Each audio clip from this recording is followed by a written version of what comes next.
lakkoofsi ati hin beekne yookiin nambaan ati hin beekne si bilbiluu fi qaamni saala baduun keenya keessatti maaliif dubbii guddaa ta'e? Lakkoofsi kan waan hin beekneef waan fuutuu miti garuu. Barreessif malee.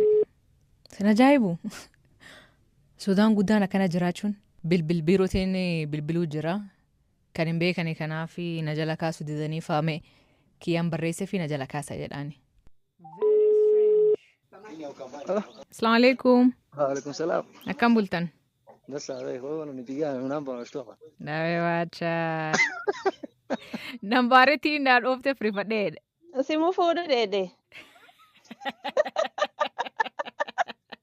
Meesaaji qortee naani si deebise. Keenya keessatti lakkoofsi namni hin beekne yookiin bilbil namni hin beekne nama bilbiltee yoo dhabdee sababaa jira. Namni sun si jala kaasuu hin barbaadu. Sababni isaa immoo sodaa. Sodaan kun maalirraa kajetee yoo na gaafattee oduu tokkotti dhiyeen kanaa bal'inaan keenya keessatti keenya fi gamki Itoophiyaa garmooyyelee kanaatti guddinaan himamaa jira. Oduun kun maal jedhaa yoo bilbilee ati hin beekne si bilbil yookiin erga si ergee yookiin WhatsApp irraalletti yoo sagalee si dhiise yookiin qonqoo si kaa'ee hin dhageeffatinii hin baninii jedhan.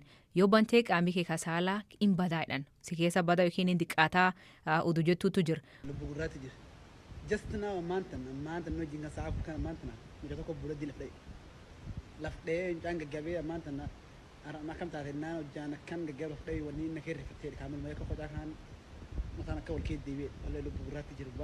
Oduun kun inni haaraa miti. Torbaan dabree Mombaasarra ka'e. Miidiyaaleen keenya harka wal fuudhanii gabaasaa turan. Koomishinaan kaawuntii Mombaasaa Mohaammed Nuur oduun kun sob ta'uu hime ture. Haa ta'u malee oduun kun faffaca'uun hin dhiibne yookiin hin diqqaan keessattuu amma baay'achaa jira. Anuu nama hedduu haasofsiis ka qaamii kee kasaalaa na kee badeenaan jedha. Garuu sababa sodaa fi gabbaanii viidiyoon isaanii akka mul'atan hin barbaadan. Kanaaf maatii isaaniif bilbilee isan dhageessisaa hakiimaleef bilbilee dhimmi kuniin agam dhugaa ta'uu danda'a ka jedhu irraa taasofna. Waliin dhageenyu. Kalee halkan galgala simunuudhaani. Gurba tokko faamilii jaaskiyyaatti naaf haana qabbanaa'edha. Naan duuba ijoolleen doom keessa dhuftee bitta simuu tokko fuutee taa nambaa hin beekne naan jedhanidha. Innaan eetti as waan sunis qabatee naan jennaan hojjumsuu nama rifadhee nafe mizimaanii na ollate.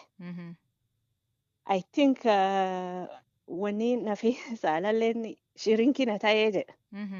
Isliin dhufanii fulaa masaajida geessanii quraan itti sooman.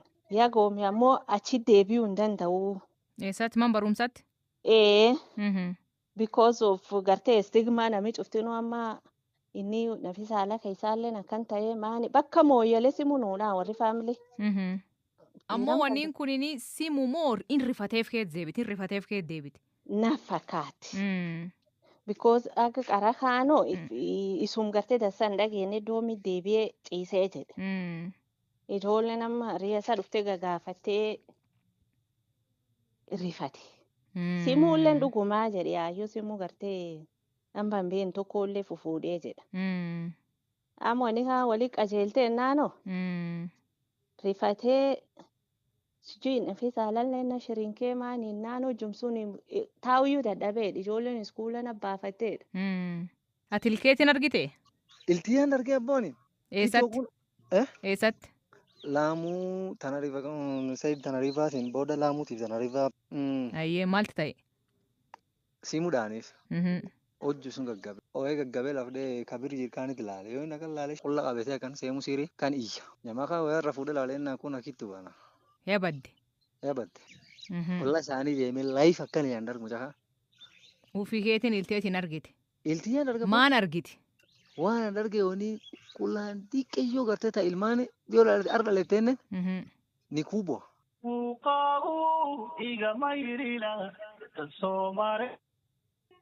Assalamu alaikum. Alaikum salam wa rahmatullahi wa barakatuh. Video hanki argee TikTok irratti? Waan dhugaati? Wanni sun waan jira. So nam gari wanni isa kee badee ka gari illee yaanni hin gaggabee diinam galee nam duubee ibsaa jedhan dhufani. Nama akkanuma gaggabee ata tolak tokko qoraan kennatti tufe yaade. Warra gar Mombaasatiin haasofne Marsabit kaawuntiin haasofne kinaanoo Marsabitiin haasofne amma gara Mandeeraa deemna. Achi Wajeer yookiin kaawuntii biraalee laallee achiin duuba hakiim haasofsiisna. Mee naannoo keessaniitti maalti ta'e?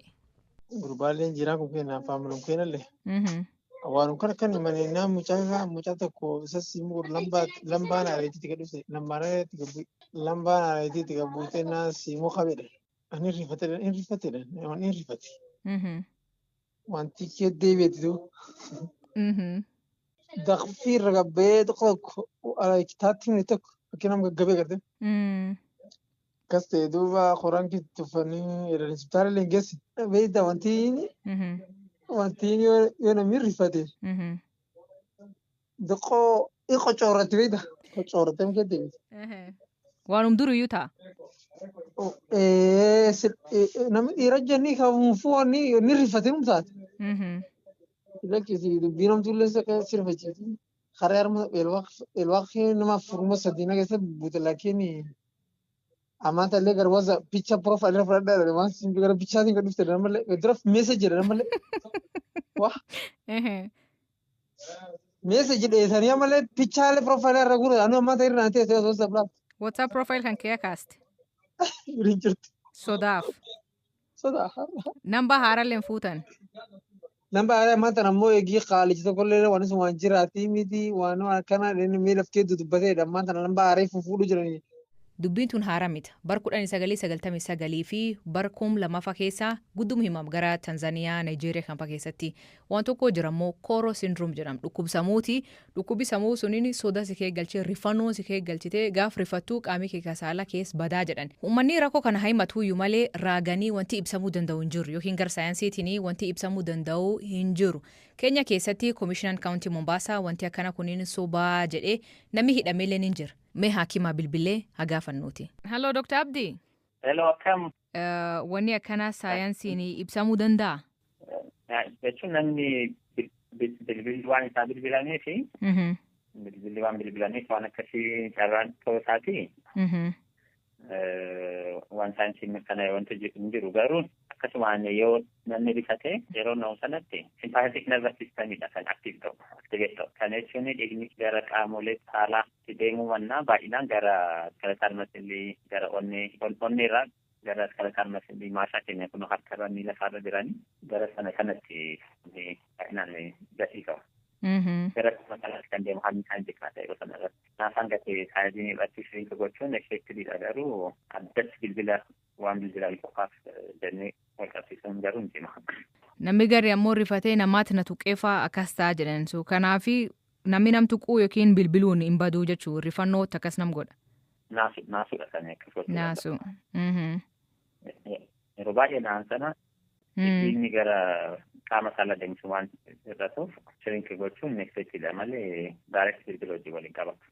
Bilbilii namaa bilbilamee qaamii saala nam keessa baduuni wanti raagan mirkanaa hin jiru ammoo namiyyuu rifatee dhiigisaa gar qaam saala deemuu dhiisaa jedhan.